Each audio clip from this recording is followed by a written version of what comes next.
estar enfocado a las toxinas que producen las bacterias y ellas afectan el sistema nervioso central.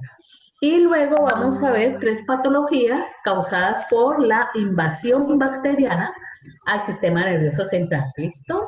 Entonces, vamos a comenzar con la toxigénesis que afecta el sistema nervioso central y aquí volvemos a tener a los clostridios. En este caso, entonces, tenemos a 2 especies del género Clostridium que van a afectar, no ellos, sino sus toxinas, el sistema nervioso central. Es Clostridium botulinum, agente etiológico del botulismo, una intoxicación alimentaria real, y Clostridium tetani, agente etiológico del tétano. Para recordarles, los clostridios son bacilos gram positivos, esporulados, anaerobios estrictos, quiere decir que la presencia del oxígeno los mata, pero ellos en lugar de morir esporulan.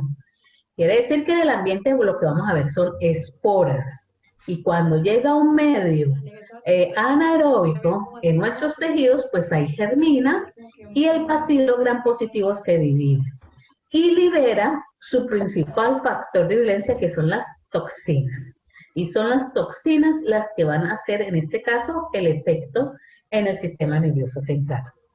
Bueno, entonces ahí para recordarles, entonces, es dentro del género Clostridium, vimos al Clostridium perfringens, que está causando intoxicación alimentaria, pero también es capaz cuando su espora, contaminada con algún objeto cortopulsante, nos causa una herida y entonces entra en el subcutáneo o en el músculo esa espora de Clostridium perfringens y germina y da la gangrena gaseosa. Y ahí está también Clostridium novi y Clostridium septicum. Los 3 conforman entonces el grupo de Clostridium histotóxicos causantes de la infección pues, a nivel subcutáneo o del músculo. ¿Listo? También vimos a Clostridium difficile. Clostridium difficile, igual que Clostridium perfringens, causan intoxicación alimentaria. El habitual de Clostridium perfringens es el tipo A, que solo libera la toxina alfa. Ese mismo es el que produce la gangrena gaseosa. Pero tenemos el Clostridium perfringens tipo C, que tiene la toxina alfa y la beta. Y con la beta es la que es capaz de romper el intestino y causar una peritonitis, causa una enteritis necrosante. Y lo mismo es Clostridium difficile. Clostridium difficile tiene entonces unas toxinas tipo A y una B, y con la B hace lo mismo que la beta de Clostridium perfringens tipo C, romper el intestino y causar entonces primero una pseudomembrana que es signo de necrosis y luego entonces la enteritis necrosante y la persona puede morir, pues básicamente porque lo que vamos a ver en la segunda parte de la clase de hoy, que es puede desarrollar una sepsis, es decir, cuando las bacterias entran al torrente sanguíneo y le dan la oportunidad de llegar a diferentes partes del organismo, afectando diferentes órganos y la persona puede morir por falla multiorgánica. ¿Listo? Y en el día de hoy, entonces, nos vamos a enfocar en este Clostridium botulinum y el Clostridium tétano, que está abajo, tétani, y produce entonces sus toxinas, pues una toxigénesis en el sistema nervioso central. Entonces, veremos que estos Clostridiums, todos estos, son principalmente toxigénicos, son las toxinas que actuando de diferentes formas nos va a causar la patología. Vamos a comenzar con Clostridium botulinum, agente etiológico del botulismo. El botulismo es una intoxicación alimentaria que más a partir de 1960 con el mejor tratamiento de los alimentos se ha logrado reducir al máximo este tipo de intoxicación. Entonces, tenemos que, aquí básicamente lo que entra es la espora o la forma vegetativa, es decir, el bacilo gram positivo en el alimento contaminado. Por lo general, lo que se tiende a contaminar son alimentos que son procesados y durante su procesamiento las personas no tienen el cuidado y se contaminan con las esporas. Como son procesados, esos alimentos entonces generalmente son enlatados, sufren un proceso de pasteurización y el proceso de pasteurización, que son temperaturas y presiones altas, pues la espora las puede soportar. Y una vez entonces el alimento ya sale, es almacenado, entonces ella encuentra las condiciones ideales, anaerobias, germina, comienza ella a multiplicarse, a hacer metabolismo fermentativo, porque ese es básicamente el metabolismo que hace los clostridiums, y como producto de ese metabolismo, entonces libera CO2, la lata se esponja, ¿listo? Y también se acidifica el medio, entonces el alimento se torna como avinagrado. Y en algunas ocasiones también, pues con la liberación del ion sulfidrilo, eso depende mucho del tipo de alimento, pues se va a notarse una característica, un olor desagradable. Entonces, resulta que la persona ingiere este alimento o por lo general en latas que han recibido, por ejemplo, en el transporte, en el almacenamiento, alguna laceración y entonces por ahí se introduce la espora, ¿listo? Entonces, estos, sobre todo alimentos enlatados, conservas, son los más susceptibles a contaminarse con esporas y entre esas, pues, esporas bacterianas. Ahora bien, una vez que la persona ingiere ese alimento contaminado con la espora, pues ella germina y comienza a multiplicarse. Y entonces, dependiendo la dosis de esporas, es decir, esos inóculos se llama, que ha ingresado entre 2 horas hasta 6 días pueden manifestarse los síntomas. ¿Eso de qué depende? Del número de inóculos, ¿no? Del inóculo que ingresó al organismo. O un promedio, más o menos, que se tiene es de 12 a 36 horas. ¿Listo? De 12 a 36 horas, entonces el promedio para que se manifiesten los síntomas. Los síntomas en su orden van a ser, ahí como están en desorden.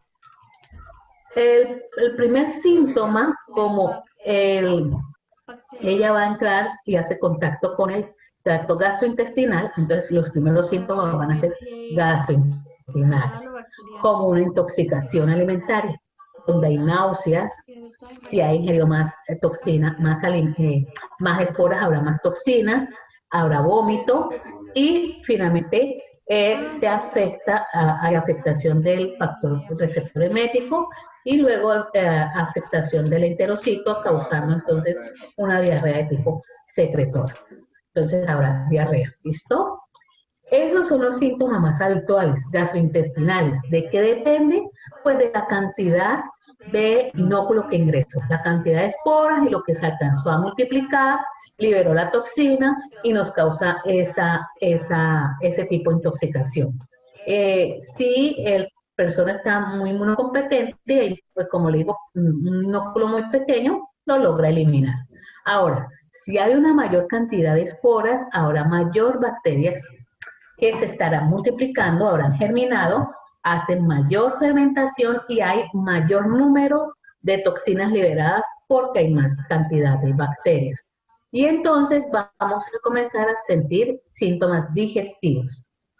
Y los síntomas digestivos va a ser que la persona va a comenzar a manifestar dificultad para tragar, una voz seca, casi no puede salivar, voz pastosa, ¿listo? Esos son los síntomas digestivos. Y eso ya les dice a ustedes, ojo que aquí puede haber, ya pasó de una intoxicación alimentaria que puede ser un botulismo. Y luego la persona comienza a sentir los síntomas neurológicos. Entonces los síntomas digestivos ya es un paso a los síntomas neurológicos, cuando la persona tiene dificultad sobre todo para tragar y para hablar, para salivar, ¿listo? Y entonces ya los síntomas neurológicos, la persona comienza a sentir mareos, visión borrosa y una debilidad extrema de los miembros, tanto superiores como inferiores. No los puede controlar, no tiene fuerza, pierde totalmente la fuerza. Y finalizando, viene el individuo, se puede complicar y puede morir por una parálisis respiratoria. Es decir, ya los músculos respiratorios se ven afectados. ¿Listo? Aquí el tratamiento tiene que ser dos. Uno, para la bacteria que ingresó y está liberando la toxina. O sea que se le da antibiótico. ¿Listo?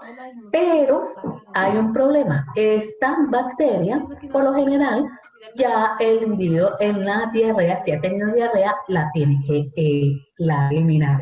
Ustedes tienen que ver, si tiene esos síntomas de diarrea, quiere decir que puede haber bacterias, pero lo principal tratamiento que ustedes tienen que hacerlo es contra la toxina.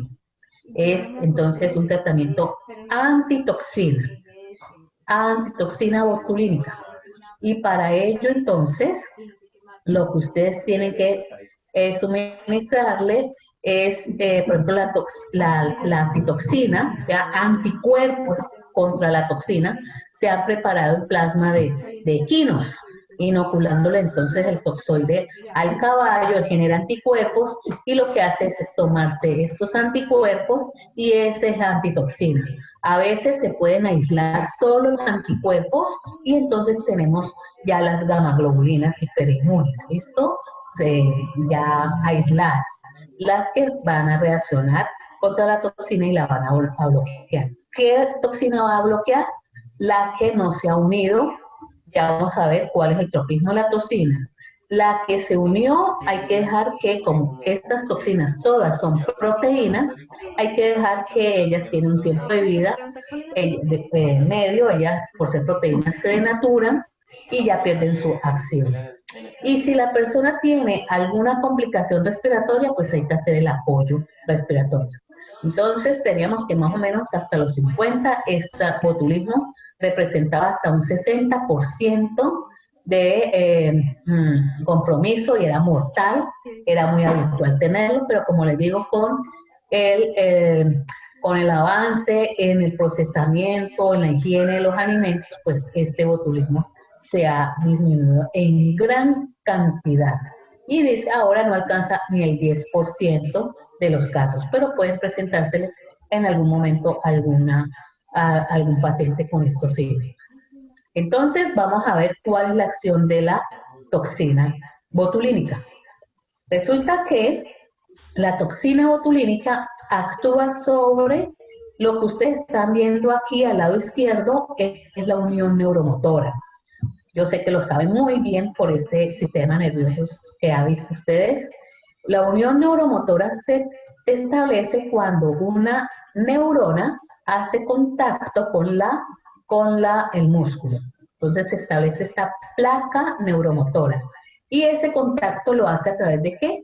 De neurotransmisores. Entonces la neurona le envía neurotransmisores, en este caso la acetilcolina, y el músculo tiene receptores para la acetilcolina y una vez el músculo recibe la señal de acetilcolina, entonces el músculo se contrae.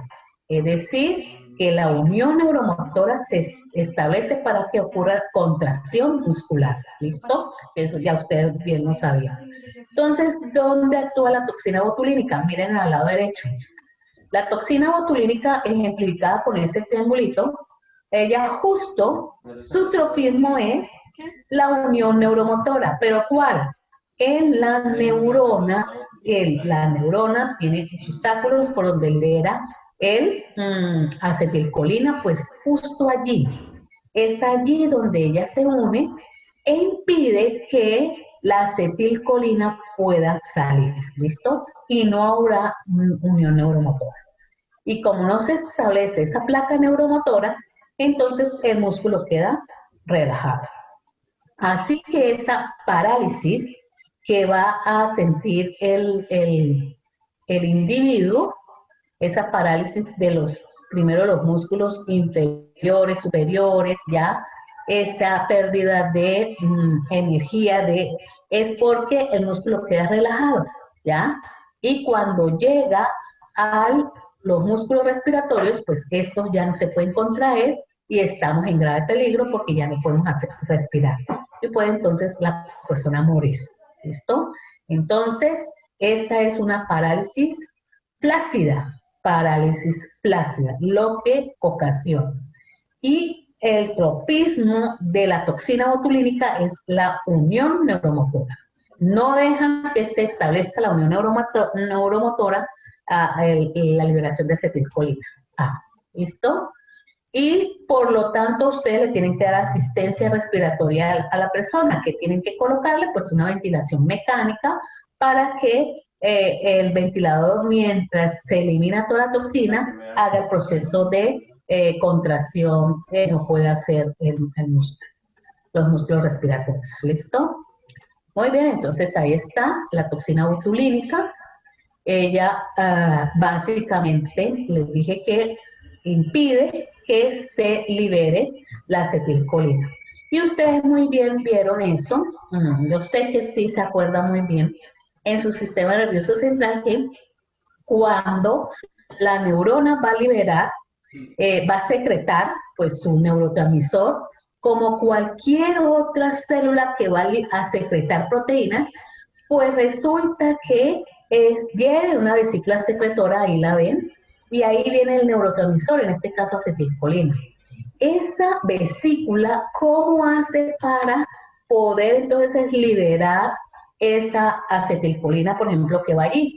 Pues esa vesícula primero tiene que unirse a la membrana de la neurona, y una vez fusionada, ahora sí la libera. El problema es unirse. Entonces, para eso están unas moléculas que participan en esa unión. Hay moléculas, ahí está una de color morado, entre esa molécula que lleva la vesícula secretora y las moléculas que están también en la membrana celular, en este caso la neurona, ¿listo? Y entonces esas moléculas de adhesión que fusionan la vesícula con la membrana citoplasmática, se llaman las sinapsinas. Y entonces mire que la toxina botulínica son de varios tipos, vea, hay A, B, C, hasta la G, ¿listo?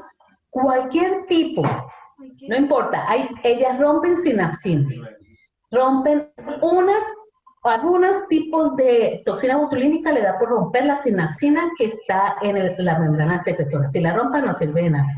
Otras por romper la sinapsina, degradarla, la que está en la membrana celular. Si la rompe, pues no hay forma de unirse. O una intermediaria. Hay una intermedia que permite la adhesión. Cualquiera de esas. Cualquier sinapsina en la cual la toxina botulínica actúa, la rompe, la degrada, y entonces la acetilcolina que estamos viendo acá a la derecha, que es como el color naranja, no puede salir y no habrá unión neuromotora. ¿Listo? Entonces, esa es las sinapsinas, SNAPs. Son varias sinapsinas de fusión. Miren, la que está haciendo la fusión, pero es conocida de ustedes. Yo sé que ustedes la vieron, SANP, SNAPs, estas sinapsinas como tal, que permiten siempre que esta vesícula donde viene el neurotransmisor luego se fusione, mire, a la membrana. Eso no se fusiona así como así, sino a través de proteínas de adhesión, las sinapsinas, las SNAPs, ¿listo? Como tal. Entonces aquí hay varios tipos de sinapsinas o SNAPs. Miren, cualquiera de ellas puede ser atacada por el tipo. Mira, aquí al lado derecho abajo están estas tijeras, están ejemplificando la toxina botulínica, los diferentes tipos. La B está rompiendo en una parte, la D rompe la misma sinapsina. Esta sinapsina se llama la sinaptogrelina. La rompen en 3 partes diferentes dependiendo del tipo. Pero también están rompiendo otra sinapsina, está la SNAP 25, la la toxina botulínica tipo A o E. Bueno, en cualquier tipo que sea que esté liberando, porque dependiendo la cepa liberan diferentes tipos de toxina botulínica, eso es lo que va a hacer, ¿listo? Y por lo tanto, entonces vamos a tener ese músculo relajado y esa parálisis flácida. Ahora bien, vamos a mirar de una vez para comparar cuál es la acción de la toxina tetánica. O sea, Clostridium tetani produce el tétano y el tétano se debe a la acción toxigénica de la bacteria, es decir, la toxina tetánica es la que produce la enfermedad, otra toxigénica.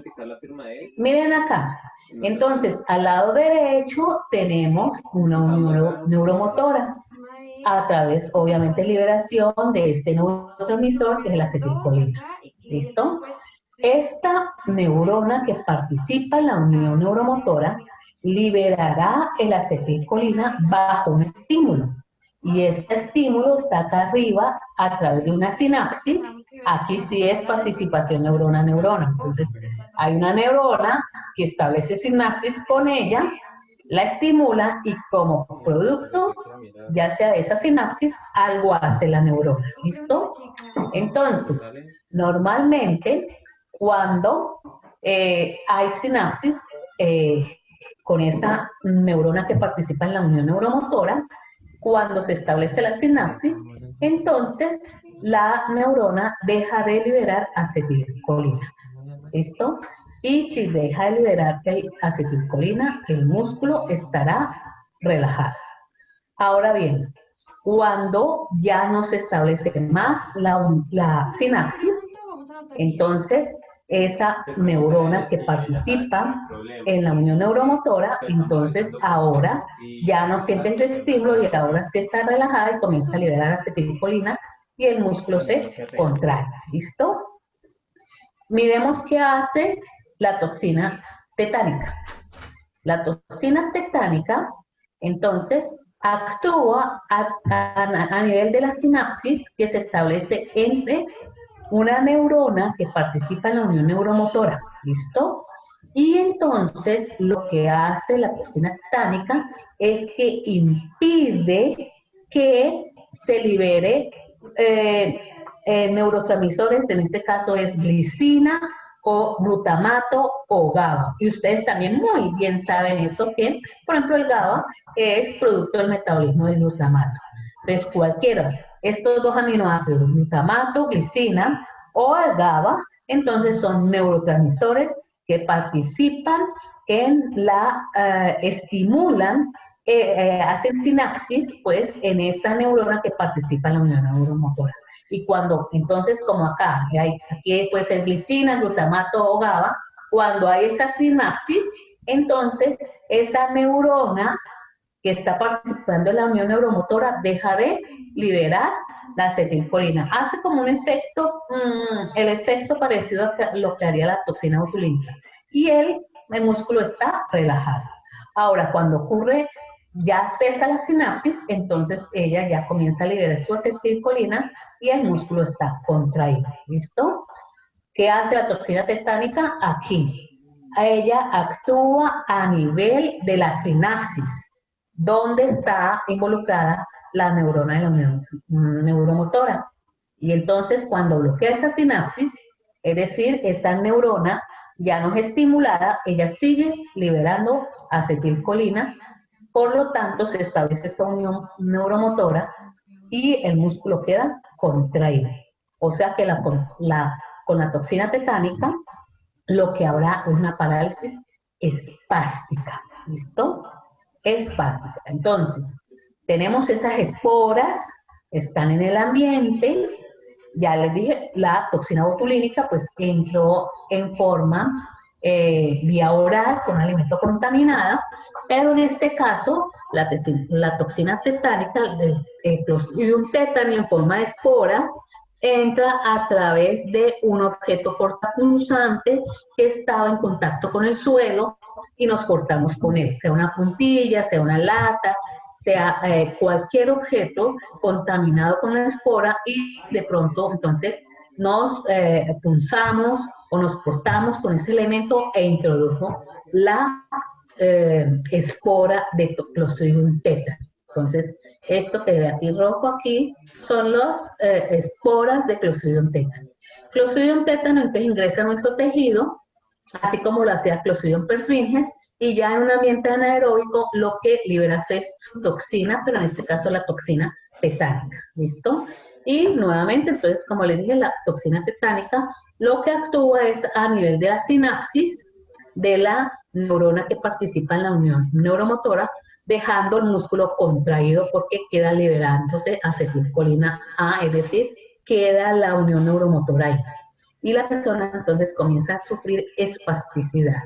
Entonces, lo primero que comienza él a sentir es, en el sitio donde se punzó, hay un dolor y hormigueo en el lugar de la herida, ¿listo? Luego, él va sintiendo los síntomas sistémicos. Y síntomas sistémicos es dolor de cabeza, fiebre porque pues la bacteria se está diseminando, ella se multiplica, hace un metabolismo fermentativo y va produciendo la toxina, ¿listo?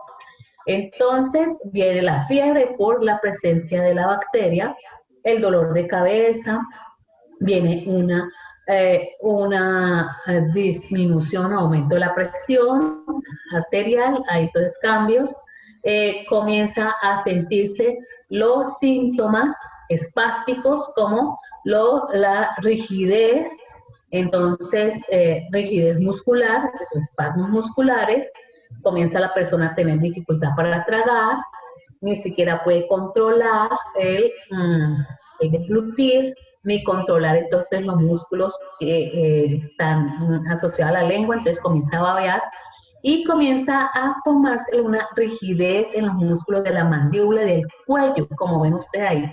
Y entonces esa rigidez de los músculos de la mandíbula, entonces hace que quede como una risa, se le llama la risa sardónica. Risa sardónica es al templarse. Ese es un signo de esa espasticidad, ¿ya? Hay, además de eso, entonces cambios, puede haber fiebre con sudoración, diaforesis, irritabilidad, y vienen los síntomas también neurológicos a través de convulsiones, hay dificultad para respirar, está contraído los músculos, puede afectar entonces el corazón, entonces comienza a presentarse entonces latidos irregulares, eso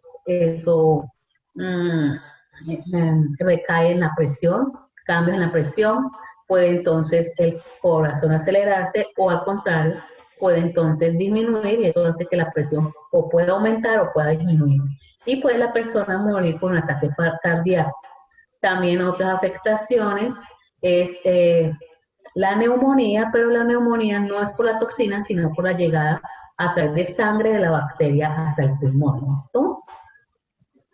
Muy bien, entonces, en la antigüedad se veía más esto, que es como se dejaba avanzar esta bacteria liberando la toxina, entonces uno de los signos que se veía, además de la risa sardónica, o sea, templarse los músculos de la mandíbula, era el arqueamiento por la espasticidad de los músculos de la espalda.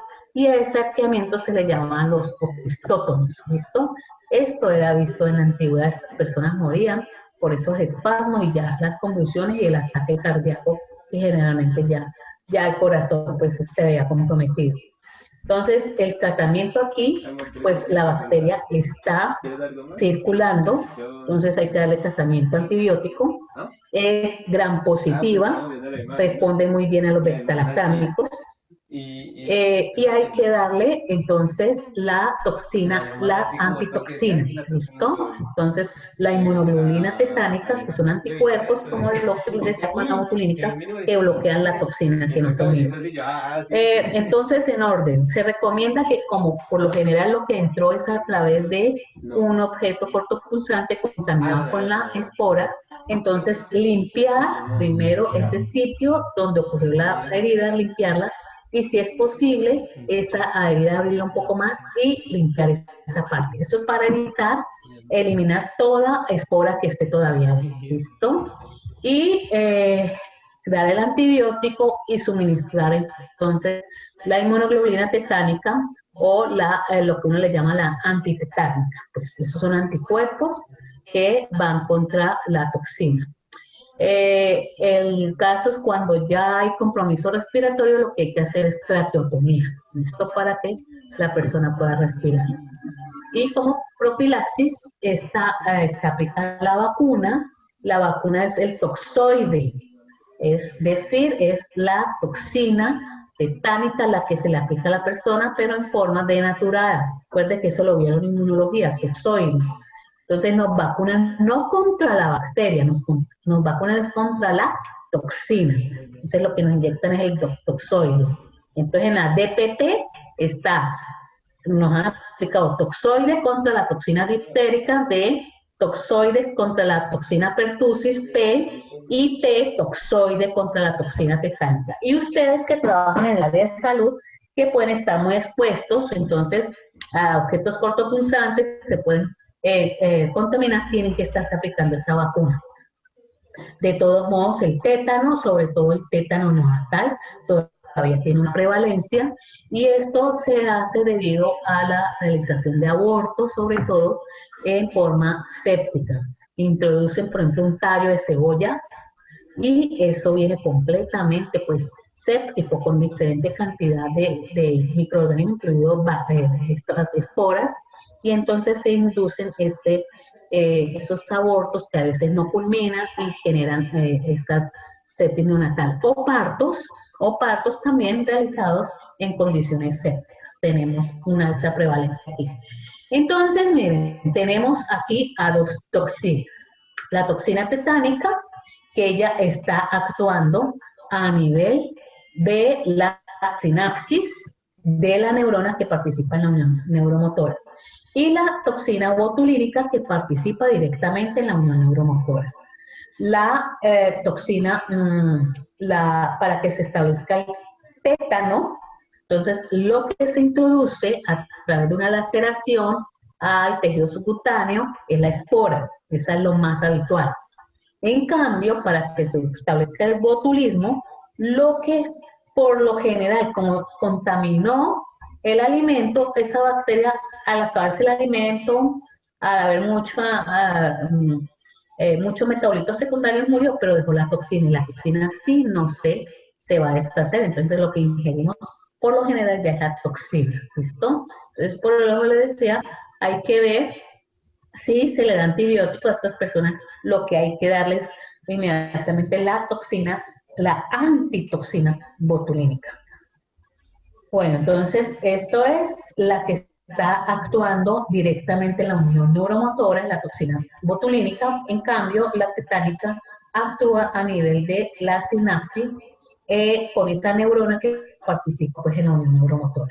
Y lo que hace es permitir que el acetil-CoA se siga secretando, y ocurrirá entonces una espasticidad. En cambio, la toxina botulínica se genera lo contrario, no hay placa neuromotora y entonces lo que habrá es parálisis flácida. Ahora sí, vamos a pasar al otro bloque, vamos a ver 3 patologías que tienen que ver con la invasión de la bacteria del sistema nervioso central. Y la más importante, porque es la más habitual, la más prevalente, es la meningitis.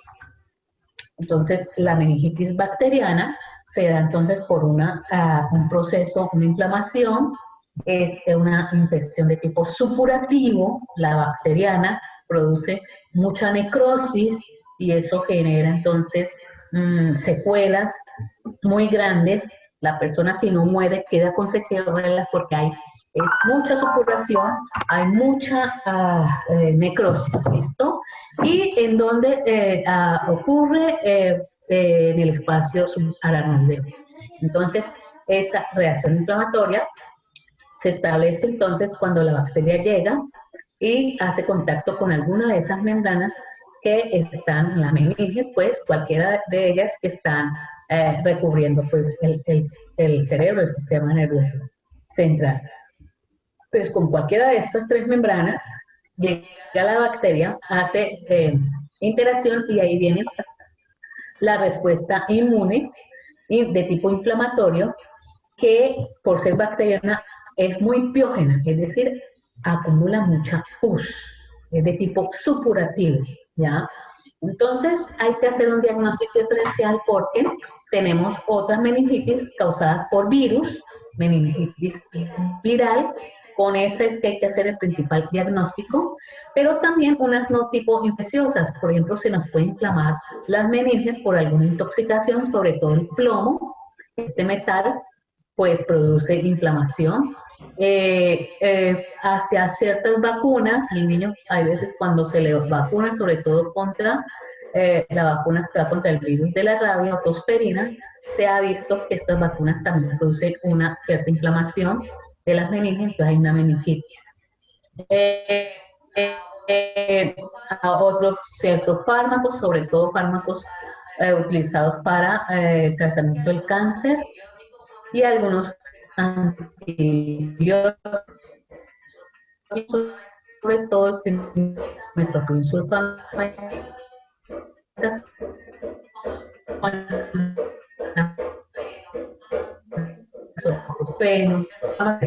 algo con quien de estos elementos y a ver si puede ser viral o puede ser bacteriano.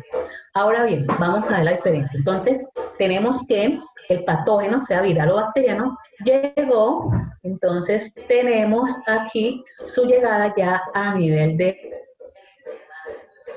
contacto, entonces llega a través de los vasos que está irrigando el cerebro, y aquí entonces tenemos la reacción inflamatoria que ustedes perfectamente saben de su inmunología, la liberación básicamente aquí, hay una liberación de interleuquina 1, factor de necrosis tumoral, eso atrae polimorfonucleares que afectan, hacen una gran liberación de gránulos.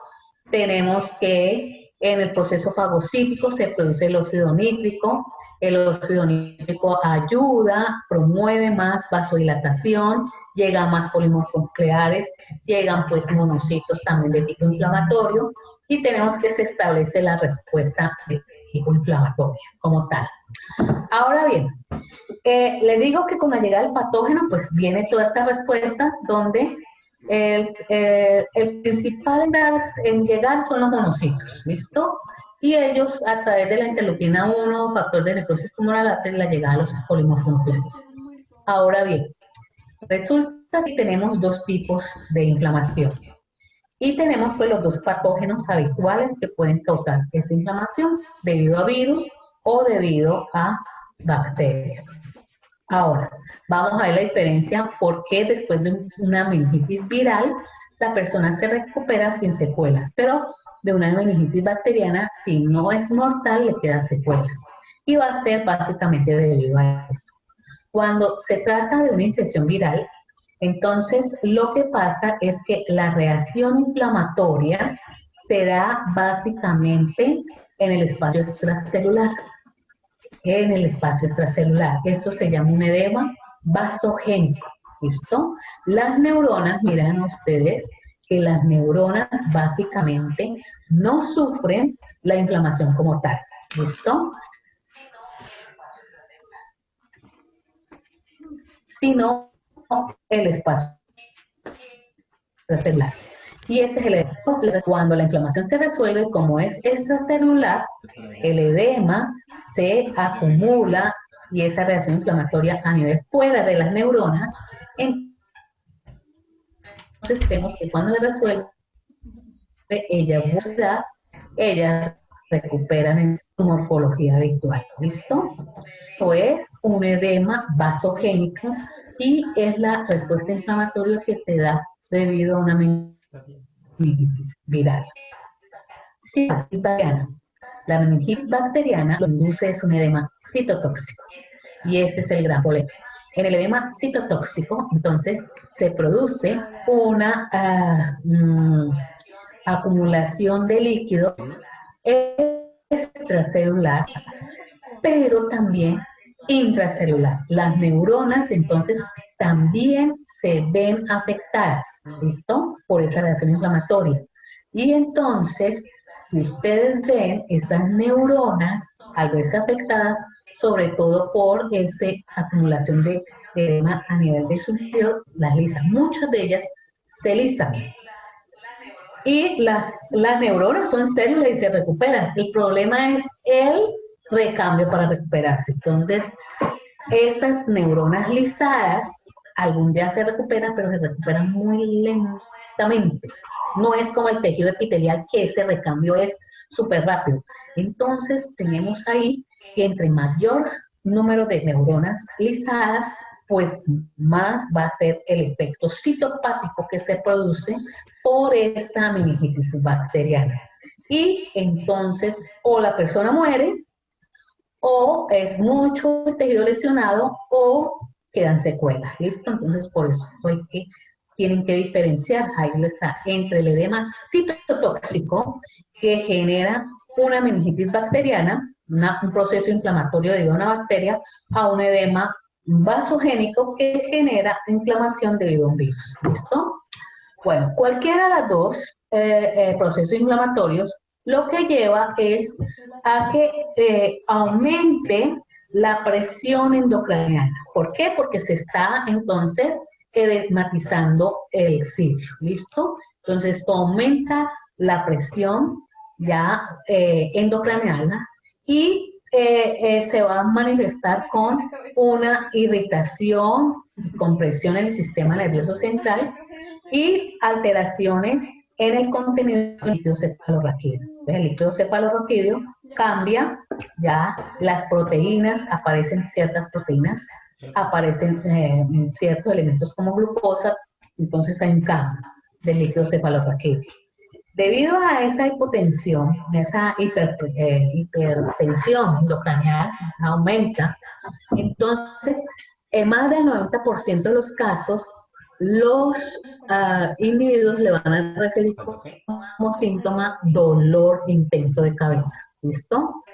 En el niño, por ejemplo, origina un llanto o grito de dolor. Eso se llama el grito meningio. Es un grito intenso, ¿listo? El grito meningio. Y bueno, puede también estar asociado con el tos, ya puede desencadenar tos. Y eso es debido al proceso inflamatorio, a la hipertensión endocraniana, al aumento entonces de la presión en el líquido cefalorraquídeo que también, y ahí entonces también el contenido se altera. Por eso hay efecto por ese proceso, obviamente, sobre todo bacteriano, la presencia de ese patógeno allí hace que entonces pueda entonces, obviamente viene esta manifestación sistémica que es la fiebre. ¿Listo?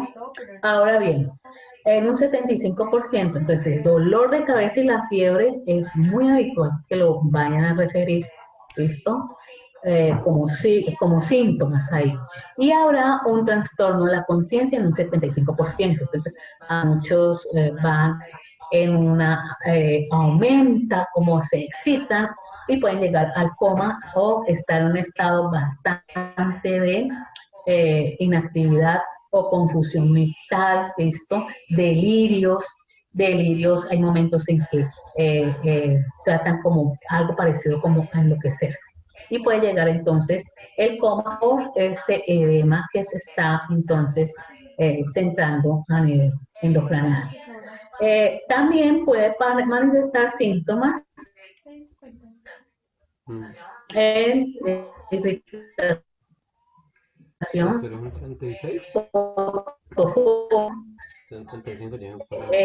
también puede audición, a ver entonces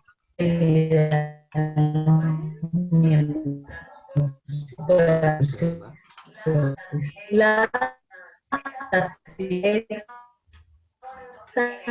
genera irritación ya a veces de las raíces, ¿listo?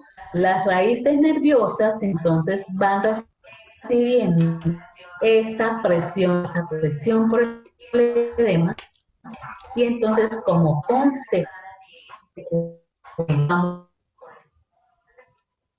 a encontrar aquí, por esta irritación, signo significa rigidez en la boca. Eso es un signo que ustedes identifican en el paciente que le llega dolor de cabeza, fiebre, puede haber un cambios en la conducta y hay una rigidez en la nuca. Entonces ustedes lo que hacen es el signo mínimo para comprobar que trata el signo de Brunzinski. El signo de Kearney, porque ustedes colocan al paciente en posición horizontal, pues acostado, y le van a levantar la pierna. Ellos deben, entonces, normalmente levantar la pierna en un ángulo recto, pero entonces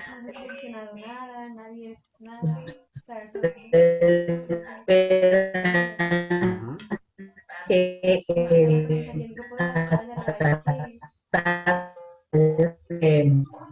la también eso es signo de carne. Signo de Brunskill que consiste también, lo colocas en posición horizontal y lo que les levantan es la cabeza, va a referir un intenso dolor en el cuello y eso hace que también levante de esta forma las piernas. Eso es signo de Kearney, Brunskill, perdón, positivo. Entonces, además de eso, no se olviden que la persona tendrá fuerte dolor de cabeza, una fiebre alta, puede haber síntomas, otros síntomas como tos o síntomas respiratorios, puede existir, sobre todo si son meningitis desarrolladas por ejemplo en los niños de una hemófilo influenza, lo tienen en garganta, están haciendo un síntoma faríngeo y desemboca entonces en estos síntomas con la rigidez en la nuca, síntomas pues ya meningios como tal. Puede haber vómitos y cuando hay vómitos, los vómitos son proyectivos, es decir, por la rigidez, por el intenso edema que hay, esos vómitos son proyectivos y estos salen como en un ángulo por básicamente ese estado de comprensión que hay. Bueno, entonces, una vez que usted identifica, hacen el diagnóstico clínico y en el diagnóstico clínico, en su consulta, lo que hacen es entonces el signo de Kearney, el signo de Brunzinski, y mirar todo lo que hay asociado, entonces fiebre, un dolor de cabeza intenso, puede haber convulsiones o puede haber trastornos de la conciencia, ¿listo? Y la rigidez, hacen el signo de Brunzinski de Kearney, entonces ahora ya pasan, este es el diagnóstico clínico como tal, y pasan a ser entonces las pruebas complementarias. Antes de esto, quería decirles que una meningitis de tipo aguda es aquel, por ejemplo, que el niño está con su proceso, por ejemplo, la hemófilo influenza, está con su proceso faríngeo y más o menos en 2 días tienen los síntomas neurológicos. Su aguda, cuando más o menos en 3 a 7 días es los signos meningios. Y crónica cuando hay más de un mes, 4 semanas de estar con un síntoma, puede ser respiratorio y desarrollar la meningitis. Ahora, la meningitis puede ser dada por contigüedad, por diseminación hematógena o vía intraneural, pero esa vía intraneural solo se da con los virus, lo van a ver ustedes en su virología con el virus, por ejemplo, de la rabia. Vamos a ver que el virus de la rabia comienza infectando el músculo, pasa por la unión neuromotora y de ahí se introduce la neurona y luego llega al sistema nervioso central. Eso es intraneural, eso lo hacen los virus, ¿listo? Las bacterias lo hacen básicamente por contigüedad puede haber un proceso faríngeo, no, es hematógeno, puede ser sofrofaríngeo o una neumonía llega a circulación y va a la meningitis. Y por contigüedad, por ejemplo, hay yo tengo un problema dental, ¿ya? Tengo un problema dental, tengo una otitis y entonces ella se va a coger el tejido hasta que llega a la meningitis, ¿listo? Entonces, la mayoría de las meningitis bacterianas comienza con una colonización faríngea. ¿listo? Entonces hay una infección del tracto respiratorio superior, luego penetra en la mucosa respiratoria, luego pasa al torrente sanguíneo y llega a las meninges, ¿listo? Y se produce entonces, se establece el proceso inflamatorio, ya sea que involucre las meninges o también el cerebro como tal. Entonces, los principales agentes etiológicos bacterianos incluidos en esta meningitis va a ser, en primer lugar, Neisseria meningitidis, donde la vamos a encontrar. El proceso comienza, ella puede colonizar y hacer parte de la flora nasofaríngea y comienza a hacer su colonización a partir de la flora nasofaríngea, ¿listo? El Streptococcus pneumoniae, no se olviden que también se encuentra a nivel nasofaríngeo. Listeria monocitógenes, que la veremos dentro de 8 días.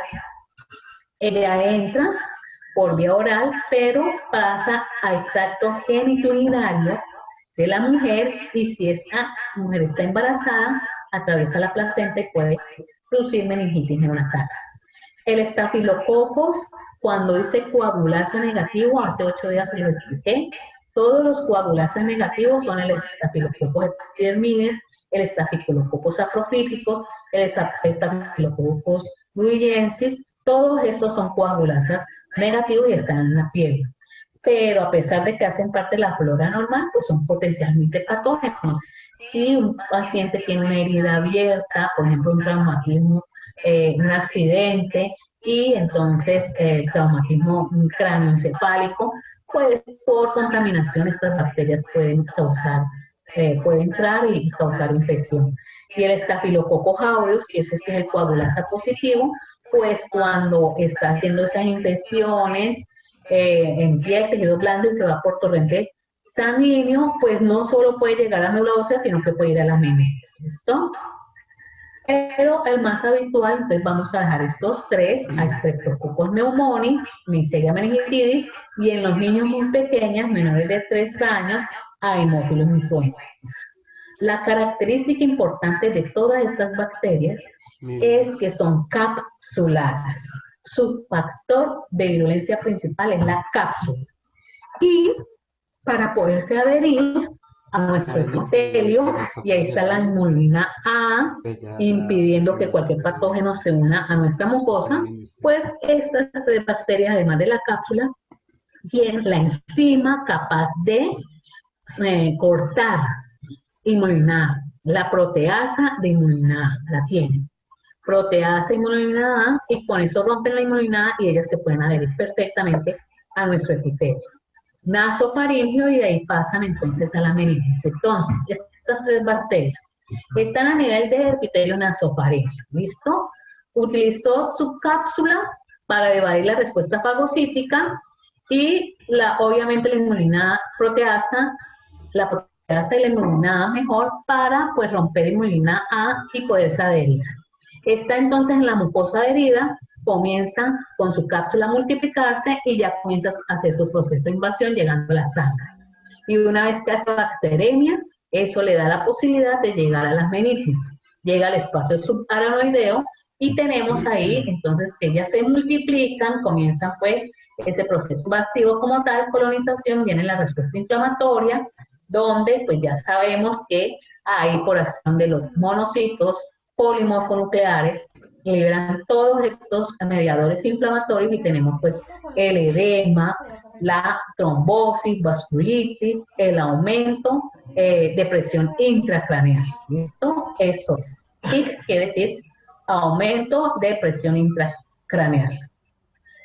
Entonces, las rutas de diseminación, pues, para el caso del estafilococo aureus y las enterobacterias que pueden causar una meningitis, pero a nivel nosocomial, pues el paciente tiene una fractura del cráneo o se le hizo una intervención quirúrgica y entonces se contamina por el personal de salud, el sitio, y tiene esa meningitis, ¿listo? Staphylococcus epidermidis pues puede muy relacionarse con esos procesos en donde se hacen cirugías pues de tipo neurológico. Ahora, bueno, el virus de la rabia, que le digo, eventualmente la toxina tetánica puede hacer eso. Mire que puede entrar a través de la unión neuromotora e ir a las meninges. Es muy raro. Eso lo hacen más los virus, sobre todo el virus de la rabia es el que hace esa infección intraneural. Bueno, de tipo hematógeno, vamos a ver entonces que se va por sangre desde la faringe, pues principalmente está Streptococcus pneumoniae, Haemophilus influenza y Neisseria meningitis. Eventualmente otras bacterias, pero estas son las principales que causan esa infección meningia. Entonces tenemos la meningitis por Haemophilus influenza. Entonces ustedes lo que van a sentir es que el niño tiene primero una afectación de las vías respiratorias altas y luego comienza a tener estos fuertes dolor de cabeza, signos meningios o puede estar involucrado entonces además de la faringe, infección del oído, ¿listo? Eventualmente puede tener, por ejemplo, un proceso de sinusitis o la faringitis como tal. Cualquiera de estas infecciones de las vías respiratorias altas por Haemophilus influenza, acuérdense que Haemophilus influenza tiende a ir rápidamente a la sangre. ¿Por qué? Porque necesita hierro en su metabolismo, ¿listo? Y entonces causa meningitis, niños menores de 3 años. El otro es Streptococcus pneumoniae, que está haciendo un proceso neumónico.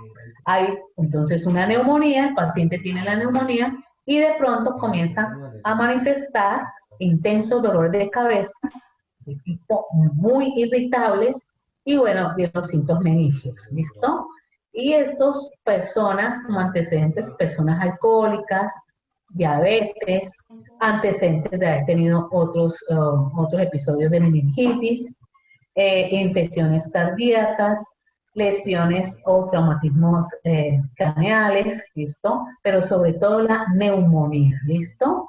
Una infección puede ser del oído porque también puede causar infección otitis, pero lo principal es la neumonía, ¿listo? Hay que tener mucho cuidado con a las personas que les extirpan el vaso porque todo organismo que llega a sangre comienza a ser defendido por los linfocitos B y todo lo que hay macrófagos que están en el vaso. Entonces una persona sin este órgano entonces está muy susceptible a las infecciones. Entonces las otras son, como les decía, una meningitis por Staphylococcus aureus, las bacterias gram negativas, ahí está Cinetobacter baumannii, ya de la familia Enterobacteriaceae está Enterobacter algenes, Escherichia coli, Klebsiella pneumoniae. Y Pseudomonas aeruginosa, igual que Acinetobacter baumannii, pues es una no fermentadora. Puede causar factores de riesgo, sobre todo pues a nivel nosocomial, sobre todo pues las neurocirugías recientes y a partir de ahí entonces hace la infección, un traumatismo craneal también por un accidente, entonces hace la infección y muchas de estas también pacientes que tienen infección urinaria asociada a sonda, sale a sangre y puede ir a meningitis. Y tenemos a Neisseria meningitis como el agente etiológico, uno de los más habituales y hay que tenerle el especial cuidado, ¿listo? Porque genera brotes. Entonces, si aparece una persona con meningitis, hay que mirar qué personas han estado junto a ellas para poder entonces hacerles el seguimiento porque se generan brotes. Neisseria meningitis es del grupo de Neisseria gonorrea, que ya lo habíamos visto. Son cocos gram negativos, pero tres diplococos. Ellos son aerobios o anaerobios facultativos y los vamos a ver en el tracto respiratorio superior, tanto Neisseria meningitis como Neisseria gonorrea, y en el tracto genital, pues a Neisseria gonorrea, como la vimos anteriormente. Aquí está, entonces en un extendido directo, tenemos aquí los polimorfonucleares y los punticos que ustedes ven en la Neisseria. Son dos, ¿listo? No es que sean vacíos, sino que son dos cocos pegados, ¿listo? Es un diplococo. Gram negativo. Y su principal factor de violencia, pues como lo mencioné en la cápsula, la proteasa y la amina A, pero también tiene otros factores de violencia que le permite ir por sangre y llegar hasta meningitis, ¿listo? También puede hacer sepsis, pero principalmente va a meningitis. Tiene la proteína por B, con eso lista el neutrófilo e impide que el neutrófilo la fagocite.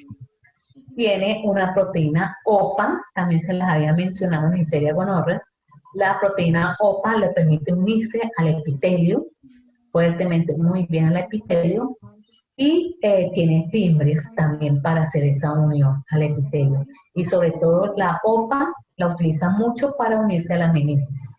¿Listo?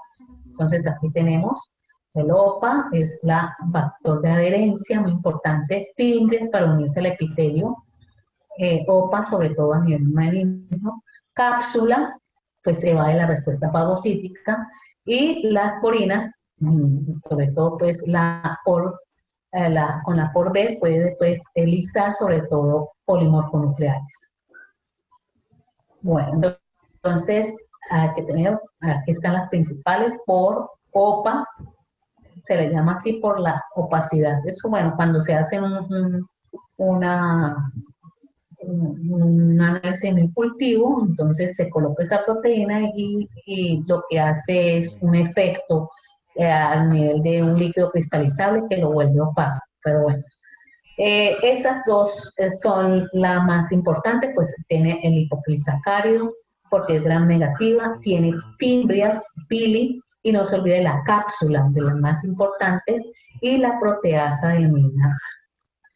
Bueno, entonces aquí está, hablan de la OPA y el POR para poder ella hacer invasión, y aquí la vemos en un extendido, miren, hartos nucleares, y ahí está la Neisseria, se ve como fuera un bacilo, pero es un diplococo.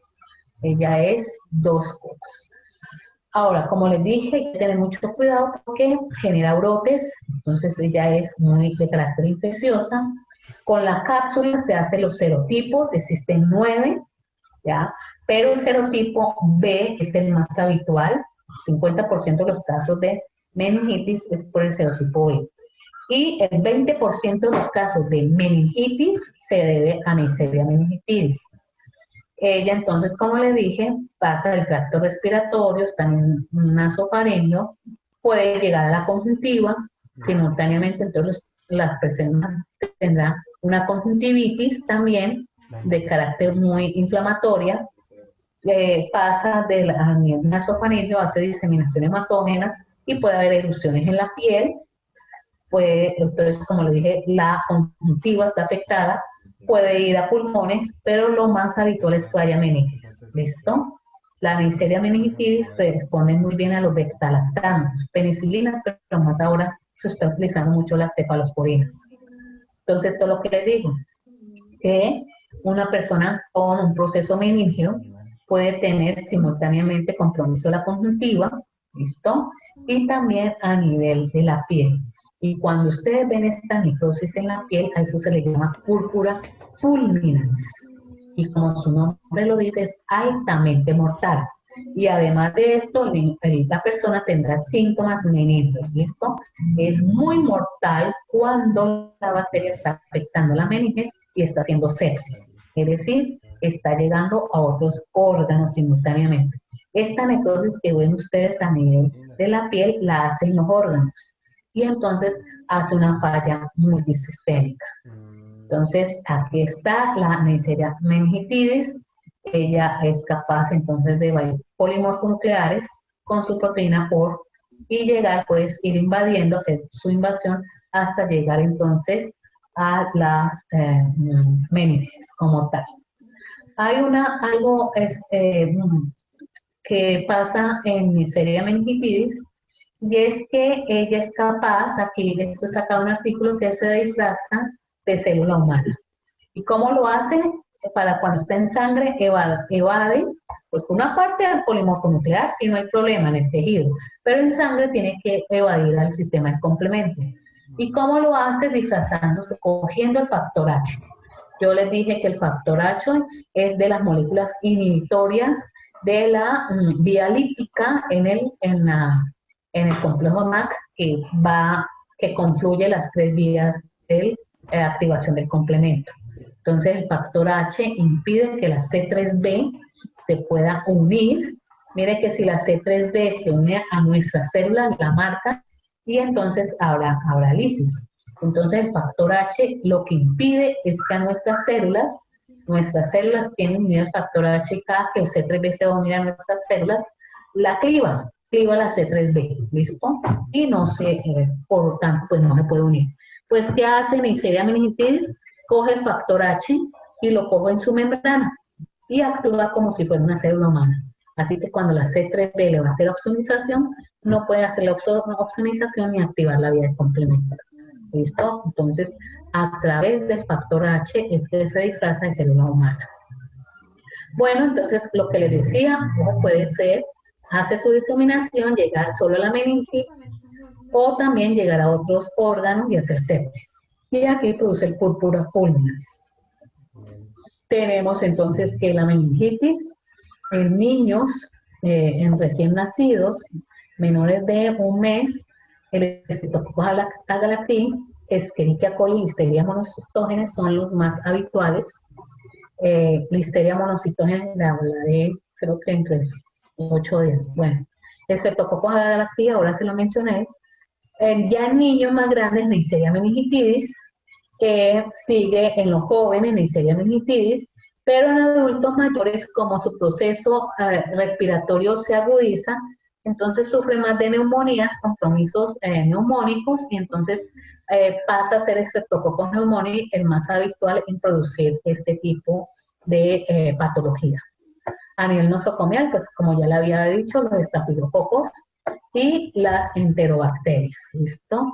Y el tratamiento sobre todo con beta-lactámicos tipos cefalosporinas responden muy bien, y dependiendo pues el patógeno pues se hace la combinación o la otra opción, pero el beta-lactámico es la primera opción para todo este tratamiento de una meningitis. Para hacer el diagnóstico, ya les había hablado al principio, que ustedes hacen primero el diagnóstico clínico con el signo, detectar el signo meningio, luego entonces ordena que se tomen muestra, la muestra es líquido cefalorraquídeo para poder diagnosticar meningitis. Líquido cefalorraquídeo, lo que hace es una punción, eso lo hace una persona experta, entre la tercera y cuarta vértebra, punzan y toman ese líquido cefalorraquídeo, porque ese se ha alterado, ¿listo? Entonces aquí está tercera y cuarta vértebra, es normalmente donde toman, una persona muy especializada toma esa punción lumbar. La muestra líquido cefalorraquídeo. ¿Y qué hacen con ese líquido cefalorraquídeo? Entonces los estudios que van a hacer, las pruebas son un estudio citoquímico, es decir, van a detectar qué tipo de células hay. Cuando predominan neutrófilos, eso es más bacteriano. Cuando predomina linfocitos, eso es más viral. También en el estudio citoquímico lo que miran es cómo está la glucosa, si es bacteriana, habrá niveles menores de la normal, y proteínas, y entre las proteínas que miden es la lactato deshidrogenasa, y miran, esta estará aumentada, ¿listo? Entonces hacen el estudio, las pruebas con ese líquido cefalorraquídeo, pues es un estudio citoquímico para mirar a ver qué es lo que está prevaleciendo y así en forma indirecta poder determinar si es viral o bacteriano ese proceso. Muy bien, vamos a la otra patología que en este caso la bacteria no compromete la meninge, sino que llegó directamente al cerebro y produce entonces un absceso cerebral, el proceso inflamatorio. ¿De dónde partió la bacteria? De un problema dental. Tenemos un compromiso dental ya que ha comprometido la parte que sostiene el diente, entonces es un proceso dental bastante intenso, o a partir de una sinusitis o de una otitis. Y entonces, a partir de esas otitis crónicas, esas sinusitis de tipo crónico o esos procesos dentales no tratados, pues la bacteria poco a poco comienza a diseminarse por contigüidad y aquí lo que llega es directamente al cerebro y se produce una reacción inflamatoria conocida como el absceso cerebral.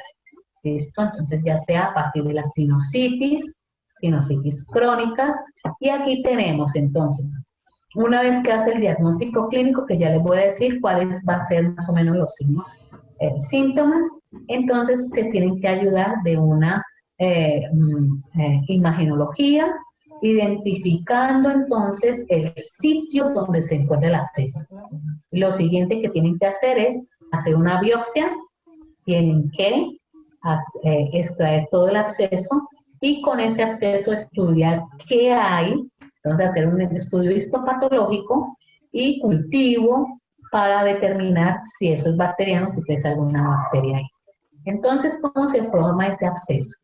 Primero llega, entonces, por contigüidad, como les digo, llega la bacteria al sitio del cerebro, entonces viene entonces una reacción inflamatoria que permite la llegada de los polimorfonucleares. Ese sitio se edematiza, se va necrosando y vamos a ver que va creciendo ahí una masa. Eso se llama la cerebritis precoz, que se da de tercero y quinto día. Posteriormente, después más o menos del cuarto día hasta la segunda semana, ese proceso inflamatorio entonces acumula más poco necróticos, pero hay una especie de cicatrización, entonces hay eliminación de un estímulo de fibroblasto que comienza a secretar colágeno. Cabe decir que este tipo de inflamación es de tipo crónica. La inflamación aguda lo que hace es resolver, se resuelve porque se elimina el patógeno. En esta no se ha eliminado el patógeno, entonces lo que hace es una inflamación de tipo crónica que acumula buena cantidad de polimorfonucleares, haciendo necrosis, hay, llega a fibroblastos y hay secreción de colágeno y por lo tanto se forma una masa, ¿listo? Una intensa masa. Y esa masa, entonces ya a partir de la segunda semana, mire que eso ya es muy crónico, entonces acumula un centro necrótico y hay una cápsula liberada por los fibroblastos de puro colágeno que la envuelve, ¿listo? Es una completa cápsula que está envolviendo ese centro necrótico y acumula pus y ahí están pues polimorfonucleares neutrófilos y se encuentra también obviamente el patógeno. Y finalmente, después de semanas a meses, entonces viene el estadio tardío, donde hay una pared gruesa de colágeno con gránulos, ¿listo? Se puede presentar en sitios necróticos, entonces como aperturas, y eso puede hacer diseminar la bacteria a otros sitios, ¿listo? Entonces ese es el absceso. Y los síntomas, va a ser intenso dolor de cabeza, hay náuseas y vómitos, la persona tiene cambios de personalidad, a veces tiende a estar muy somnolienta, hay momentos que ya convulsiona y entonces ahí es que definitivamente ya hay que hacer el estudio. Pues la imagenología, tomografía mejor, resonancia magnética sirven para entonces determinar el sitio donde está el absceso. La muestra va a ser la biopsia y con eso se hace el examen. El examen va a ser un examen microbiológico y el examen microbiológico entonces lo que hace es hacer el cultivo de esa muestra, se saca parte de esa biopsia y se cultiva en un agar para ver qué crece. También se hace estudio histopatológico para ver entonces qué se puede ver en esa masa. Y la otra patología es el empiema subdural. El empiema subdural, en este caso, también por las mismas causas, por un proceso de una sinusitis crónico o un absceso dental o por una otitis, puede llegar entonces la bacteria, pero aquí se va a acumular entre la última membrana de la meninges y ya el cerebro, ¿listo? Entonces ya es a nivel subdural y se forma un proceso inflamatorio que acumula pues edema y pus y eso es el empiema, ¿listo? Mire que el absceso cerebral está dentro del cerebro, pero ya aquí, en este caso, o la meningitis solo está involucrada pues las meninges, pero ya en el absceso subdural tenemos aquí entre lo que es el cerebro y el espacio subaracnoideo está comprometido y entonces viene esa acumulación de pus en esta parte. Hay fiebre, un dolor de cabeza que tiende a ser primero en un área donde se está acumulando y luego se generaliza, hay vómitos y hay signos de irritación meningia, ¿listo? Porque también está comprometiendo, está en el espacio subaracnoideo, entonces también estas membranas se ven comprometidas. Ahora, puede entonces la persona tener convulsiones, ¿listo? Hay fotofobia y tiene pues entonces estas manifestaciones cerebrales que lo que hay que hacer es rápidamente hacer una imagenología para detectar si se trata de un absceso o el compromiso es a nivel subdural. Entonces, focalizar la entidad neurológica, toca hacerlo. Se puede, bueno, aquí la imagenología le permite mirar si es un empiema subdural, no se recomienda hacer punción. Entonces, por eso inmediatamente después de esta manifestación, lo que se recomienda es hacer una imagenología para poder determinar si es un absceso, si puede ser meningitis o si es empiema. Y si se trata de un empiema subdural, no se recomienda hacer, tomar líquido cefalorraquídeo porque lo que hace es la aguja, entonces lo que hace es romper y ahí lo que hace es diseminar la bacteria que estaba entonces confinada en ese nivel subdural y se disemina, ¿listo? Entonces no se conviene hacer ese toma de líquido cefalorraquídeo como tal. Muy bien, hasta aquí tenemos entonces lo que son las infecciones causadas por bacterias a nivel del sistema nervioso central. Pero como les dije, pues tenemos otra patología que sí me gusta antes de que ustedes entren pues a su semiología 2, que tengan pues presente cómo es esta patología para que allá cuando ya lleguen, ¿ustedes están viendo semiología 1 o ya 2? La 1, profe. Bueno, entonces en la 2 es que, y en la 2 donde ven infecciosas, entonces van a hablar mucho de sepsis. Entonces, pues sí es importante que tengan conocimiento de lo que es la sepsis. Antes de entrar a hablar de sepsis, quiero hablarles de dos proteínas que ustedes van a emplear mucho y les va a servir para en su diagnóstico de infecciones de tipo bacteriano. Una es la proteína C reactiva. Esta proteína C reactiva, para recordarles, ella se secreta en los procesos inflamatorios. ¿Por qué? Porque se estimula el hígado y los hepatocitos la liberan. ¿Listo?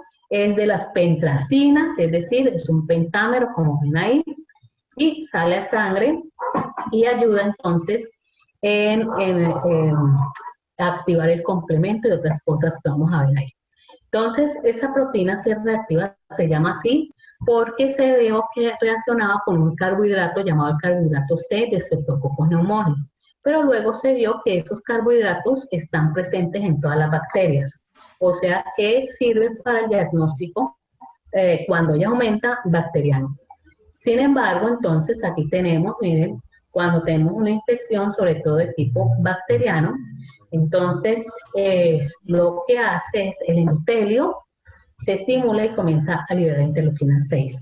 Y la interleuquina 6 estimula al hepatocito y libera la proteína C reactiva. Ahora bien, también en el proceso inflamatorio, las proteínas, la interleuquina que principalmente es liberada por el monocito es la interleuquina 1 beta. Ella también estimula el hígado, no tanto como la 6, y secreta proteína C reactiva. Y tenemos que la interleuquina 8 en las fases, también en ciertos procesos inflamatorios, por ejemplo, lo veíamos por allá por el Helicobacter pylori, Campylobacter jejuni, que tiende a estimular la liberación de interleuquina 8, que ella también estimula el hepatocito y hay liberación de proteína C reactiva. ¿Listo? La proteína C reactiva, mire, esta es la C1Q, si recuerdan su inmunología, la C1Q activa la vía clásica del complemento, pues lo que hace la proteína C reactiva es unirse a la bacteria y activa la C1Q sin necesidad de que sea una inmunoglobulina. ¿Listo? Entonces ayuda a activando la vía clásica del complemento, ¿listo? Y se produce lisis de la bacteria. También, entonces, hace opsonización. ¿Qué hace? Pues así como está aquí, envuelve el patógeno y entonces llega al fagocito y la puede entonces fagocitar. Entonces ayuda mucho en la opsonización y en la activación de la vía clásica del complemento. Muy importante entonces en los procesos que están eliminando al patógeno, haría esta proteína C reactiva. Sin embargo, hay que tener mucho cuidado con ella porque el endotelio también se estimula, no por procesos inflamatorios debido a presencia de bacterias, sino por otras cuando se acumula, por ejemplo, grasa en el tejido endotelial. Cuando se va acumulando grasa, es decir, se va formando el ateroma, él comienza a ser estimulado y comienza a liberar interleuquina 6. Y por lo tanto tendremos proteína C reactiva alta. Y esto sucede sobre todo pues cuando las personas están obesas o ya tenemos un proceso de hipertensión por arteriosclerosis y personas que tienen entonces problemas cardíacos, ¿listo? Enfermedades cardiovasculares. Entonces las personas obesas, hipertensas o con enfermedades cardíacas de tipo arterioscleróticas, entonces van a tener la proteína C reactiva alta y ahí tendrán ustedes un problema para diagnosticar cuando les llegue enfermos por alguna infección bacteriana, una neumonía, una meningitis, para poder entonces determinar si sí o no. Entonces, ese es el problema de la proteína C reactiva, que este tipo de personas entonces tiene su endotelio muy estimulado y tendrá la proteína C reactiva alta, ¿ya? Por lo tanto, existe otro marcador que ustedes van a utilizar, es la procalcitonina. Y la procalcitonina, entonces, ella es producida, acá tenemos, miren, es una forma prematura de la calcitonina, pero así como procalcitonina, ustedes la van a medir. Ella es secretada como una prohormona por la glándula de la tiroides y por las células neuroendocrinas del pulmón. Ellas dos secretan esa hormona como prohormona, entonces ahí se llama procalcitonina. Y así como procalcitonina es que a ustedes les sirve hacer la medida porque esa procalcitonina ella aumenta cuando hay una infección por bacterias, pero esa infección no es local, sino que se ha diseminado. Es decir, hay una sepsis. Entonces, miramos aquí. Cuando es una infección local por un virus, es decir, está una neumonía viral, pues la procalcitonina casi que no varía de sus valores normales. Cuando es una infección bacteriana localizada, nuevamente me refiero, ella está en el pulmón haciendo una neumonía, o está, por ejemplo, en la vejiga o en el riñón haciendo una infección urinaria, o la tenemos, por ejemplo, aquella que haciendo un absceso cerebral, ¿listo? O aquella que está haciendo un absceso a nivel subcutáneo, ya, infección de piel, pues está localizada y aumenta, pero no mucho de sus niveles, entonces, pero ella sí sirve para decir si hay una infección bacteriana invasiva. Y no se olvide que invasiva como tal es cuando sale sangre y está en diferentes órganos. Allí es cuando la procalcitonina aumenta exageradamente, más de sus niveles normales, que es alrededor de 0.1, llega entonces a valores mayores de 10, y entonces ahí la procalcitonina le va a servir mucho para decir, esa es una sepsis bacteriana. ¿Listo? Entonces aquí tenemos la procalcitonina. Cuando determina un valor por debajo de 0,5 nanogramos por mililitro, entonces dicen, bueno, comienzan a medirla porque, vamos a ver, si aumenta, comienzan ustedes a decir, bueno, esto que va en el paciente puede ser bacteriano. Y definitivamente cuando sube de 0,5, lo sube y no ha llegado a 2, entonces ustedes ya comienzan a decir, esta persona tiene sepsis y probablemente es por bacteria, lo que yo estoy viendo aquí, probablemente una sepsis. Y ustedes la siguen midiendo y cuando sube más de 2, entonces ahí ya dicen, esto es una sepsis bacteriana. Confirmar, porque la sepsis también puede ser producida por otro patógeno. Entonces vamos a ver la sepsis. Y entre esos, pues obviamente nos referimos a la bacteriana, pero los síntomas van a ser lo mismo para cualquier patógeno. Entonces, básicamente, la sepsis comienza como una respuesta inflamatoria sistémica.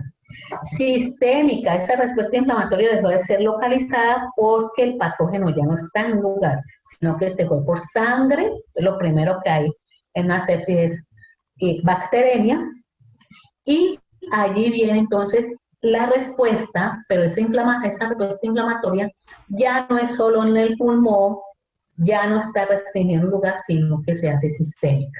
¿Listo?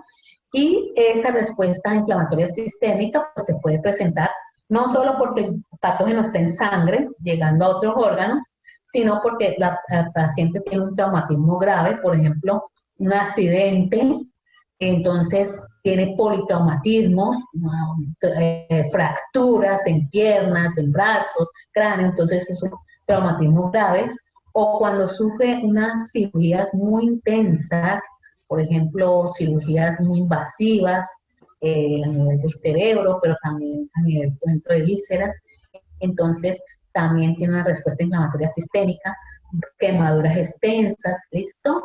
Y obviamente la presencia de patógenos, entonces está la bacteria que está en sangre. Entonces cuando está en sangre una bacteria, pues vamos a decir que está con bacteremia la persona. Y entonces, ¿cuáles van a ser los síntomas de una respuesta inflamatoria sistémica? Pues los síntomas van a ser, básicamente, la persona puede tener fiebre o puede estar hipotérmica, cualquiera de esos dos. O sea, o por debajo de 36 grados centígrados o tiene fiebre por encima de 38, una fiebre alta. ¿Listo? Ahora bien, ¿qué hay más? La persona se le aumenta la frecuencia cardíaca. Él comienza a hiperventilar, es decir, aumenta la frecuencia respiratoria. Y adicionalmente a eso, lo que dice ahí es que ustedes le hacen un leucograma y el recuento leucocitario está aumentado. ¿Listo? Ahora bien, hagan de cuenta que el endotelio, o sea, el vaso, es una manguera y ustedes están regando el jardín. Entonces vamos a decir que el jardín es el tejido, ¿listo? Que está siendo regado, en este caso el agua, pues va a ser la sangre, que no solo va a regar al tejido llevando el oxígeno principalmente, aquí es agua. Y vamos a suponer pues que básicamente la llave, que es la que suministra el agua, y dependiendo entonces la intensidad, si yo la abro mucho o la disminuyo, pues está la intensidad del agua que fluye a través de la manguera, pues este va a ser el corazón, ¿listo? Y supongamos que vamos a esa inflamación sistémica. Recuerdan ustedes que vieron inmunología que cuando hay inflamación, pues los leucocitos se hacen en la médula ósea, salen de ahí, van al torrente sanguíneo y tienen que extravasarse para llegar al tejido. Tienen que haber extravasación. Y resulta que en ese proceso de extravasación puede romper el endotelio. Esto se rompe el endotelio, por eso ahí está de la mano la coagulación. Hay que formarse coágulos y hay que taponar ese endotelio dañado. ¿Listo? Entonces, eso se ocurre en forma local. Imagínenlo ahora en forma sistémica. La bacteria va por sangre, está llegando a uno u otro órgano. Entonces, pues la inflamación se hace sistémica, es en todos los vasos donde entonces hay leucocitos haciendo extravasación y se está rompiendo el endotelio, ¿listo? Entonces, el endotelio se está rompiendo por diferentes partes. Y vamos otra vez al símil de la manguera. Resulta que nosotros cogemos una manguera, la conectamos a la llave y comenzamos a regar el jardín y vemos que no sale casi nada de agua. Y entonces nosotros vemos y lo que vemos es que la manguera tiene una cantidad de huecos y por ahí se está saliendo el agua. ¿Listo? Por lo tanto, yo necesitaba el tejido que le llegara oxígeno, y entonces no le llega. Entonces, ¿qué es lo primero que hacen ustedes? Pues ustedes, como son, ustedes no van a poner a tapar la manguera, lo primero que hacen es aumentar la llave, la aumentan. Eso es lo que pasa en el sistema. Lo primero que hace es aumentar la frecuencia cardíaca, porque hay que impulsar ese flujo de sangre que no se puede. Aumentar la frecuencia cardíaca, ¿listo? Y usted, como ve, la presión. Entonces, usted la ve hipotenso, ¿listo? Entonces, como está hipotenso, tiene que aumentar la frecuencia cardíaca y uno de los tejidos no le está llegando oxígeno, donde usted lo ve, pues aumenta la frecuencia respiratoria, ¿listo? Entonces, por eso ustedes ven estos, básicamente, hipotensión, aumento de frecuencia cardíaca, hiperventilación. Y asociado a eso, ustedes tomen un leucograma, y el leucograma le dice, pues habrá un recuento leucocitario aumentado, ¿listo? Polimorfonucleares en sangre, linfocitos, depende cuál sea el patógeno, ¿listo? Y toma la temperatura, que puede estar con fiebre o puede estar hipotérmico, ¿listo? Muy bien, entonces son los síntomas de SIRS. Entonces ustedes tienen que investigar cuál es el origen. Mira, si a la pancreatitis también produce SIRS, si él ha salido una cirugía o si tiene un politraumatismo, tiene quemaduras. Si no hay nada de esto, entonces comenzar a ver si es un patógeno. ¿Listo? Y entonces, cuando ustedes comienzan en esas SIRS, a buscar, miren las SIRS, todo lo que le puede estar causando SIRS, lo que les acabo de decir. Entonces, si ustedes tratan estas, comienzan a pensar si es un patógeno. Es ahí donde les ayuda la procalcitonina. ¿Listo? Midiendo haciendo, pues hace un leucograma, mira cuál es el recuento. Procalcitonina les ayuda, ¿listo? La procalcitonina les dice si eso es bacteriano y comienzan ustedes a ir determinando. Si la procalcitonina es alta, entonces ustedes dicen, listo, esto es una sepsis bacteriana. La mayoría de las veces de la sepsis son los patógenos más habituales, es bacterias, ¿listo? Entonces, decimos ahí que sepsis es una SIRS confirmada a una infección, ya sea una infección bacteriana, por un parásito, lo que sea, un virus. Pero SIRS, la sepsis es una SIRS confirmada, ¿listo? Ahora bien, en el año 2016 ha habido conceptos, se reúnen en el mundo varios internistas, especialistas, pues, en determinar cómo es que evaluamos a una persona con sepsis, porque es que se les muere muy rápido. Entonces, para hacer una evaluación lo más rápido posible, para evitar que se muera tanto paciente por sepsis. Se han reunido 3 veces, una fue en el 2001, otra fue en el, no, una fue en el 91, otra en el 2001 y la última en el 2016. Y el tercer consenso, entonces establecieron, ustedes antes oirán que había sepsis, sepsis severa y shock séptico. Pues como les digo, como estaban midiendo de esta forma más lenta, el paciente se les movía. Entonces ahora decidieron, no. En este último consenso dijeron, solo existe sepsis y shock séptico. ¿Listo? Y entonces sepsis, vamos a decir de una, que ya hay una disfunción orgánica, porque es que si las bacterias están en sangre, potencialmente están llegando a un órgano. Y ustedes saben qué le pasó a la manguera que no está regando el jardín. Pues al órgano ya no le está llegando oxígeno, o sea que ya hay una disfunción orgánica. ¿Qué amenaza la vida? Eso es sepsis. ¿Causada por qué? Por una respuesta inflamatoria anómala frente a una infección. Y en este caso, si es sepsis bacteriana, pues la infección es por bacterias. Esa es la definición que se tiene ahora de sepsis. Entonces, sepsis bacteriana asociada a una disfunción orgánica, una insuficiencia respiratoria, hipotensión o alguna combinación de ellas frente a una infección bacteriana. ¿Listo? Y eso es una respuesta anómala que está dando el organismo. ¿Listo? Entonces, de sepsis ya no se pasa a sepsis severa, sino que de una vez se pasa a shock séptico. Y esa definición que yo les estaba dando era ante lo que considera sepsis severa. No, ahora de una se entra que sepsis es potencialmente ya es una disfunción orgánica. Algún órgano ya no funciona bien, ¿listo? Y Entonces, ¿cómo se pasa a shock séptico? Y se lo voy a explicar así en la forma, pues, como más elemental, como desde un punto de vista de microbiología lo entendemos. Y es, ¿ustedes qué le van a hacer a un individuo que está con una hiperventilación, aumento de la frecuencia cardíaca, hipotenso, ¿listo? Pues ustedes, ¿qué le hacen a la manguera? Pues a la manguera nosotros a los vasos sanguíneos no los podemos taponar. ¿Qué es lo que le podemos hacer? Es recomposición de líquidos, ¿sí o no? Ustedes ponen al paciente y le colocan entonces suero intravenoso para evitar que ese escape de líquidos que se están yendo al tejido, pues entonces puedan, al tejido no, sale, si estuviera llegando al tejido sería, pero se está yendo esos líquidos, entonces ustedes reponen. Ustedes siguen entonces en esa reposición de líquidos. Si ustedes siguen determinando que el paciente sigue igual, entonces el paciente resulta que a sus tejidos no le llega oxígeno, o sea que no hace metabolismo oxidativo.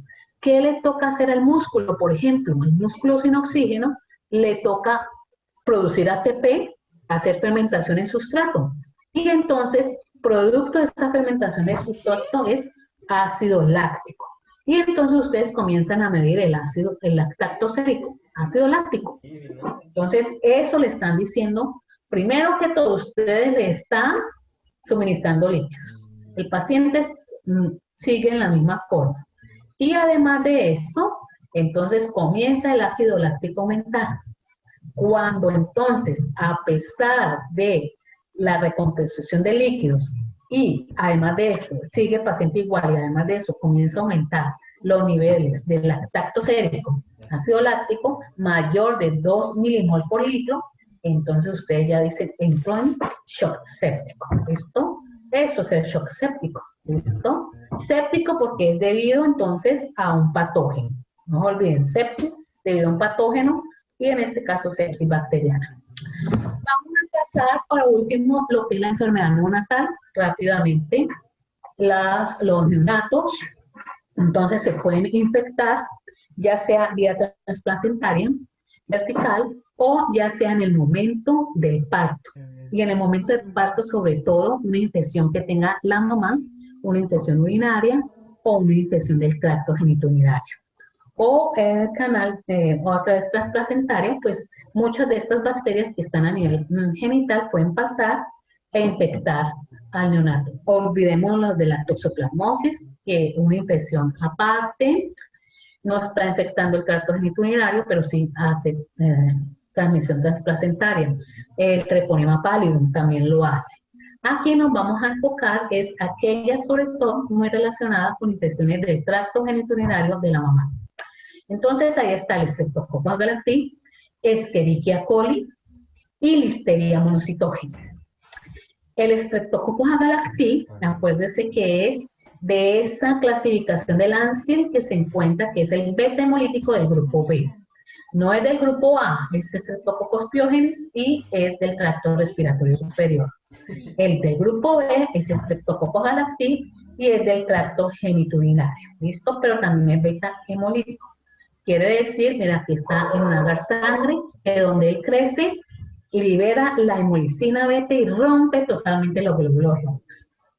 Pero, bueno, entonces el Streptococcus agalacti, mírenlo acá arriba, es un coco gram positivo que forma cadenas, como los streptococos, ¿listo? Coco gram positivo, bueno, tiene hemólisis beta porque tiene hemolicina beta, ¿listo? Eso es lo principal que deben de saber. Factor de virulencia, hialuronidasa, con eso rompe el tejido epitelial y se va haciendo infección invasiva. Algunas proteasas, hemolicinas, pues la beta-hemolicina y entonces el factor principal de virulencia, la beta-hemolicina y la hialuronidasa. Las mujeres están colonizadas por el Streptococcus agalacti, ¿listo? Y permanecen en forma asintomática. Eventualmente puede producir una vaginosis, eventualmente, pero lo tenemos en forma asintomática. El problema es con una mujer embarazada. Se ha encontrado que el 5 al 30% puede ser colonizada. Y entonces hay que tener mucho cuidado porque probablemente puede ser contaminación rectal. ¿Listo? Es la forma como ahí llega el tracto genitourinario. Muy bien, entonces, resulta que el problema es para el neonato. El neonato puede adquirir el Streptococcus agalacti y desarrollar la enfermedad neonatal de comienzo precoz. Esto es si una vez que él nace, los síntomas se adquieren entre 1 hasta 7 días.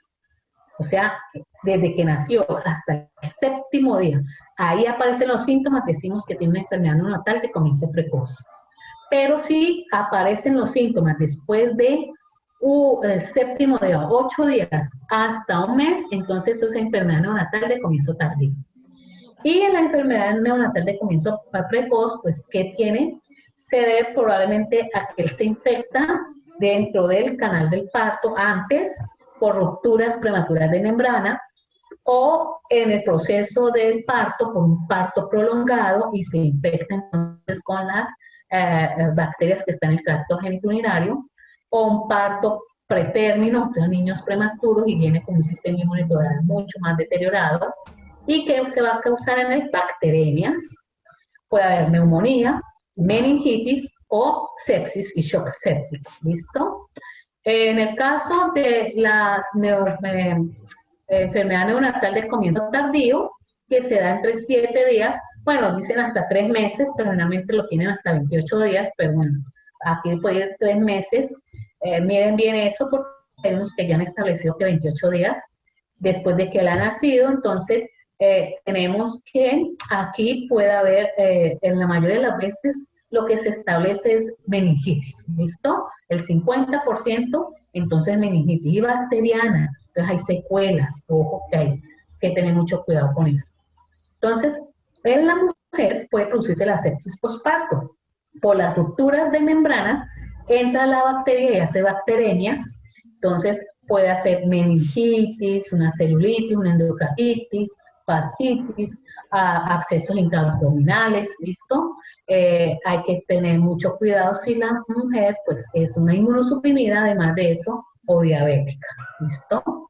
Entonces, eso es lo que le llamaban pues la fiebre puerperal. Pues ahora se le llama sepsis posparto y a base de una infección bacteriana por la endometritis, ¿listo? Por ahí, por rupturas prematuras de membrana, entonces se infecta la persona. Entonces, aquí tenemos al Streptococcus, miren ahí, agalacti, coco gram positivos.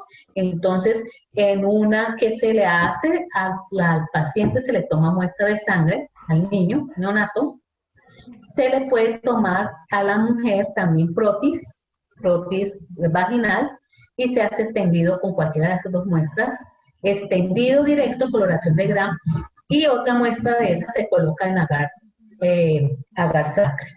Y se ve si hay beta hemólisis y vemos que es un Streptococcus ya Gram positivo, pues probablemente nos dice que esto puede ser Streptococcus agalacti. Pero no se olviden que puede haber una contaminación y puede ser Streptococcus pyogenes. Y entonces, ¿cómo estoy segura cuando me ha dado un coco positivos con beta hemólisis, que yo lo aislé? Entonces es hacer la prueba de Camp. Y la prueba de Camp consiste en que yo voy a determinar que el Streptococcus agalacti tiene Camp positivo, mientras que el Streptococcus pyogenes, que puede ser una contaminación, es Camp negativo. Y la prueba de Camp consiste en que yo coloco en el agar sangre, coloco a Staphylococcus aureus, hago una línea de masa de Staphylococcus aureus, como está ahí, y coloco una línea interceptando de Streptococcus agalacti, este que ha aislado, el que me ha aislado en el agar sangre beta hemolítico, siempre lo siembro, hago una raya, aquí se ha hecho 2, y resulta que el Streptococcus agalacti hace esto, él secreta una proteína que va hacia el Staphylococcus aureus, y eso hace una hemólisis aquí de esta forma, con una cabeza de un hongo, de una cabeza de fósforo, de un hongo sobre todo. A esto se le llama CAM positivo. Acá tenemos 1 y 2. Tenemos en la coloración del Gram, se ven estreptococos, Gram positivo. Pues, y es beta hemolítico. Entonces, colocamos en el 1, se colocó Streptococcus agalacti, y en el 2 se le colocó Streptococcus pyogenes. Miren la diferencia. En el 1 es CAM positivo, se forma esta hemólisis en forma como de cabeza de hongo. Mírenla acá. Pero Streptococcus agalacti le da lo mismo. Y no es atraído por la esfingomielina. Atraído por la esfingomielina Staphylococcus aureus, que no tiene eso. Sí lo tiene Streptococcus agalacti. Entonces, CAM negativo para Streptococcus pyogenes. Mírenlo acá. Está en el 4, se libera y ahí no hay campos en CAM positivo. En cambio, en el 3 hubo CAM negativo. En el 1 y 2 colocó otros estreptococos, por decir, por ejemplo, como los enterococos, que ni siquiera dan hemólisis. Ellos no tienen hemólisis para nada. 1 y 2 son enterococos fecales, Enterococcus faecium, que no producen hemólisis para nada. Entonces hay que diferenciarlo, es con el que produce beta hemólisis, que es Streptococcus pyogenes, que es CAM negativo. ¿Listo? Entonces no se olviden, ¿qué hay? Entonces, para el Streptococcus agalacti hay que hacer la observación de la muestra, ya sea de sangre o el frotis vaginal, extendido directo, coloración de Gram, y aparecerán cocos Gram positivos en cadena.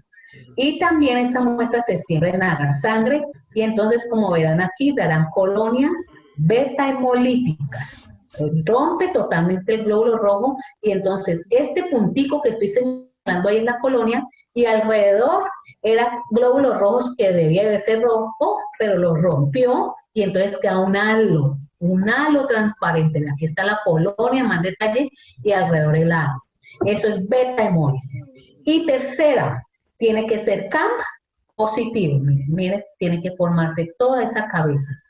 CAM positivo, ¿listo? Muy bien, entonces aquí la vemos la hemólisis. Miren la hemólisis cómo se va. Aquí está en agar sangre y aquí está la hemólisis. Hay que tener mucho cuidado con el Streptococcus agalacti, porque el Streptococcus agalacti es resistente a la tetraciclina eritromicina. Entonces, ustedes la opción para el Streptococcus, una persona, penicilina de última generación. Pero si hay sensibilidad, la persona tiene sensibilidad, esa hipersensibilidad a la penicilina, pues no se le puede, la opción es darle eritromicina, no se le puede dar, porque el Streptococcus agalacti tiene tolerancia, resiste la tetraciclina eritromicina. Hay que darle otro, una aminoglucosis, una quinolona, ¿listo? Pero no un macrólido o la tetraciclina. Muy bien, niños. Entonces, dentro de 8 días, cuando veamos Listeria monocytogenes, les acabo de complementar el diagnóstico diferencial con Streptococcus agalacti, pero primero les tengo que mostrar Listeria monocytogenes, que es el otro patógeno. Teníamos a Escherichia coli, tenemos a Streptococcus agalacti y Listeria monocytogenes causando, entonces, enfermedad neonatal, ¿listo? Pero ella es zoonótica. Entonces, dentro de 8 días, nos queda por abordar el último tema de bacteriología, que es la zoonosis bacteriana. ¿Listo? Muy bien, niños. ¿Tienen alguna pregunta? Abran el audio. ¿Hay alguna pregunta? No, profe. Bueno, entonces, para dentro de 8 días, entonces nos vamos a ver con la última clase de bacteriología. Les voy a mandar en el día de hoy con Santiago, pues, estas diapositivas con audio y un caso clínico, creo que es. Ustedes tienen una tarea para mí, ¿cierto? Hoy. La tarea me la entregan hasta ahora. De ahora tienen tiempo, tienen 10 minutos para los que no me enviaban, envíenme la tarea. Creo que era un caso clínico que les había dejado, ¿cierto? Sí, profe. Bueno, pues, entonces, bueno, niños, entonces nos vemos dentro de 8 días si no hay preguntas. Profe, qué pena, para la asistencia. ¿Cómo es tu nombre, mijo? ¿Hoyos? Sí. Ah, listo. Muy bien.